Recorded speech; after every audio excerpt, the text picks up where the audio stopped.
Untuk informasi lebih lengkap dan berita terkait, jangan lupa untuk klik link yang sudah ada di deskripsi. Dan jangan lupa juga untuk menginstal aplikasi CNBC Indonesia yang ada di Play Store dan juga App Store. Jangan lupa untuk kemudian di-subscribe ya. Ya, kita tahu produk asuransi diciptakan adalah untuk memberikan proteksi dan meminimalisasikan risikonya begitu ya. Bukan menghilangkan risiko, tapi meminimalisir risiko. Nah, ini menjadi satu instrumen juga tentunya atau menjadi satu alat bagi individu supaya jauh merasa lebih aman dengan memiliki asuransi seharusnya begitu ya. Tapi di seminggu hingga 2 minggu belakangan ini jagat sosial media ini diramaikan begitu dengan nasabah-nasabah yang teriak rugi karena berinvestasi pada asuransi. Nah, ini menarik untuk diperhatikan. Apakah asuransi saat ini sudah menjelma menjadi instrumen investasi atau masih menjadi alat untuk meminimalisir risiko dan kemudian mempertahankan kesehatan daripada nasabah yang membeli begitu produk daripada asuransinya. Nah, apabila nasabah sudah teriak rugi karena paradigma seperti itu, kemana nasabah kemudian akan pergi begitu ya, atau apa yang harus dicari dan dilakukan oleh nasabah. Nah, inilah yang terjadi ya pada salah satu asuransi yang bergerak di Indonesia, di tanah air, yaitu Prudential, di mana nasabahnya banyak yang teriak rugi dan pada akhirnya Prudential diinvestigasi. Apa yang terjadi sebenarnya? Mari kita lihat. Inilah tuduhan nasabah begitu ya pada Prudential, di mana nasabah sudah pernah diinterview juga oleh Profit CNBC Indonesia yang pada saat itu bernama Andrew Rafaela begitu, diinterview dan kemudian ditanyakan terkait dengan kerugian seperti apa yang terjadi pada asuransi Prudential yang dimilikinya. Nah, ternyata ada 3 poin di sini yang kurang lebih diajukan dan juga dikatakan oleh Andrew Rafaela pada saat itu. Yang pertama adalah kerugian investasi yang proyeksinya itu hampir mencapai 100% atau bahkan diproyeksikan akan 100% begitu kerugian investasinya dengan membeli dari seorang agen begitu ya, agen yang berbeda pada saat itu, agen asuransi yang berbeda. Nah, di mana agen tersebut dikatakan menjanjikan 10 tahun uang kembali oleh agen. Nah, ini menarik. Ada kata dijanjikan, di mana kita tahu bahwa peraturan dari OJK mengatakan bahwa instrumen investasi tidak boleh menjanjikan satu keuntungan begitu ya, tapi menunjukkan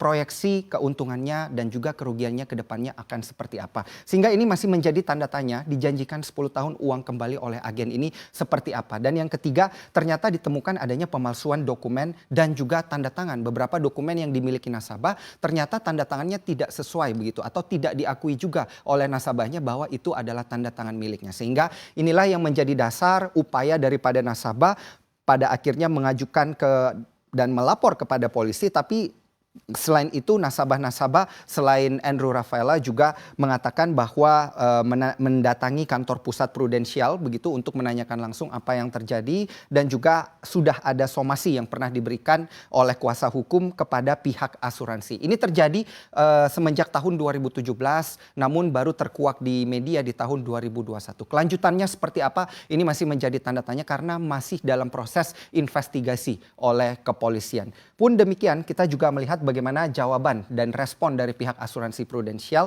melalui Luskito Hambali yang merupakan Chief Marketing and Communication Officer Prudential Indonesia, yang mengatakan bahwa proses hukum sedang berlangsung dan ditangani oleh pihak yang berwajib, dan juga Prudential berjanji ini akan mengikuti atau menjalankan proses-proses hukum yang berlaku selanjutnya. Sehingga ini masih ditunggu lagi, tidak hanya oleh Andrew Rafaela yang pernah diinterview oleh CNBC Indonesia, namun kurang lebih ada sekitar 20-30 orang yang bergabung menjadi satu grup begitu dan sudah memiliki kuasa hukum yang juga ternyata mengajukan gugatan hukum begitu kepada pihak Prudential. Ini masih menjadi satu hal yang dinantikan oleh para nasabah yang mengajukan tuntutan hukum. Nah, sehingga ini menjadi pertanyaan, salahnya sebenarnya ada di mana begitu, dan kemudian apa sebenarnya yang harus dipahami oleh para nasabah ketika melihat asuransi konvensional dan juga membandingkannya dengan unit link, karena tentunya produk yang dijual oleh Prudential kepada nasabah-nasabah tersebut adalah produk asuransi unit link yang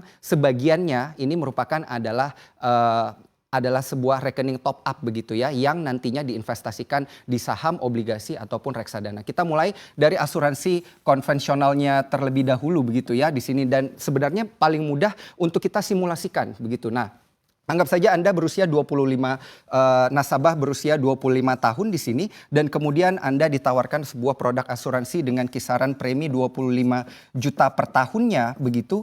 Nah, ini menarik untuk dilihat 25 juta per tahun tentunya ada temponya begitu ya. Dan temponya di sini dikatakan biasanya 10 hingga 20 tahun. Anggap saja Anda ditawarkan sekitar 20 tahun dengan kenaikan bunga di kisaran ini ya, kenaikan bunga di kisaran kurang lebih 5% per tahunnya. Nah, apabila Anda menghitung begitu dengan menggunakan rumus yang berlaku, ini menarik karena 25 juta awal yang tadi di tahun pertama Anda bayarkan, begitu setelah 20 tahun setelah 20 tahun ini akan menjadi kurang lebih 825 juta rupiah. Nah, setelah 20 tahun begitu ya, dengan menghitung kemungkinan kenaikan biaya asuransi sekitar 5%.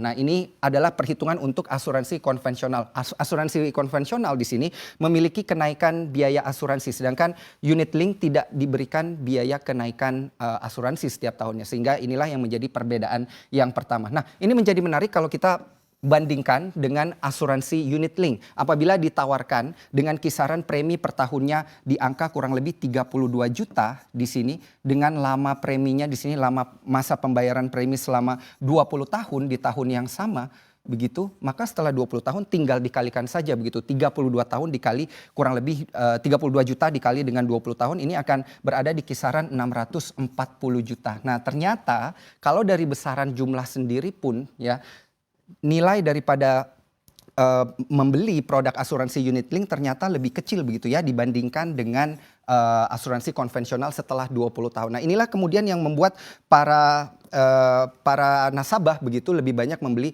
asuransi unit link. Selain itu yang membuat kemudian biaya unit link tersebut tidak meningkat setiap tahunnya karena sebagian daripada rekeningnya dimasukkan kepada rekening top up ya, yang dikenal dengan rekening top up, di mana rekening ini nantinya akan dana yang masuk ke dalam sini nantinya akan diinvestasikan begitu ya kepada saham di sini, obligasi ataupun reksadana. Nah, inilah yang biasanya dijual oleh agen untuk kemudian dikatakan ini bisa menjadi satu produk investasi yang nilai tunainya nantinya bisa ditarik begitu apabila sudah melewati 5, 10 dan 20 tahun. Nah, salah kaprah daripada para nasabah biasa terjadi di sini, di mana tentunya apabila kita ingin berinvestasi pada sebuah instrumen investasi dan kemudian menarik investasinya dalam jangka pendek, nah ini tentunya instrumen-instrumen seperti reksadana atau saham ini menjadi jauh lebih menarik karena apabila Anda ingin mencairkan nilai tunainya begitu di keesokan hari dapat langsung dicairkan. Sedangkan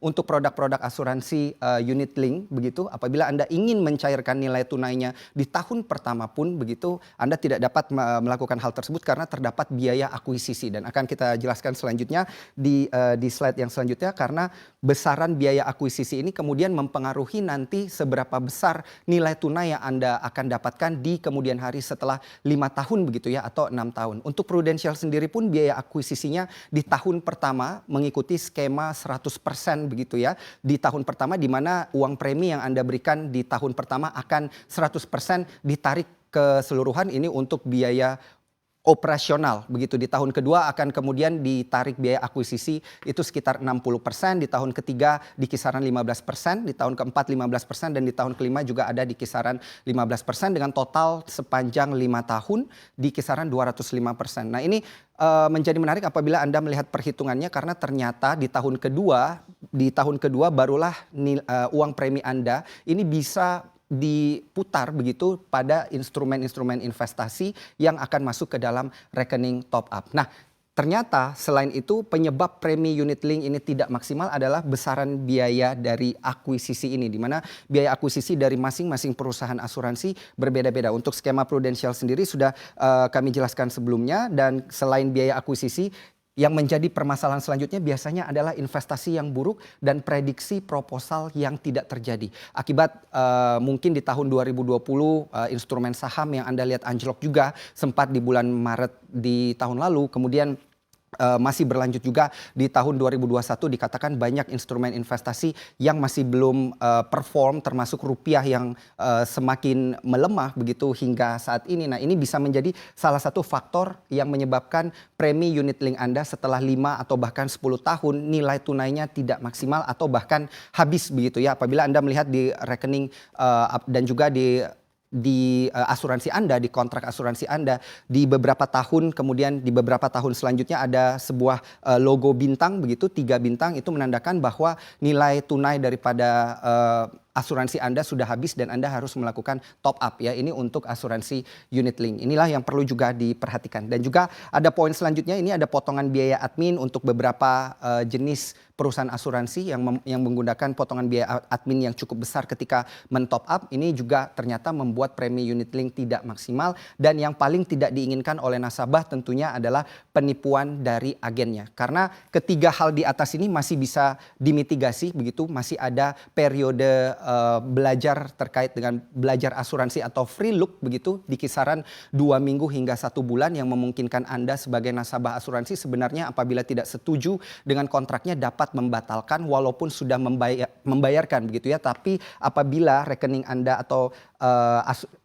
asuransi Anda kemudian dilakukan penipuan terhadap agen-agen yang tidak benar, ini tentunya menjadi jauh lebih sulit untuk ditemukan titik temunya dan juga solusinya seperti apa. Nah, ini menarik untuk diperhatikan juga tidak hanya bagi nasabah prudensial, tapi bagi seluruh nasabah sebelum berinvestasi atau juga membeli produk-produk asuransi, sebaiknya investasikan dulu uang Anda atau waktu Anda untuk mempelajari atau lebih mengenal begitu produk-produk yang Anda ingin miliki selanjutnya.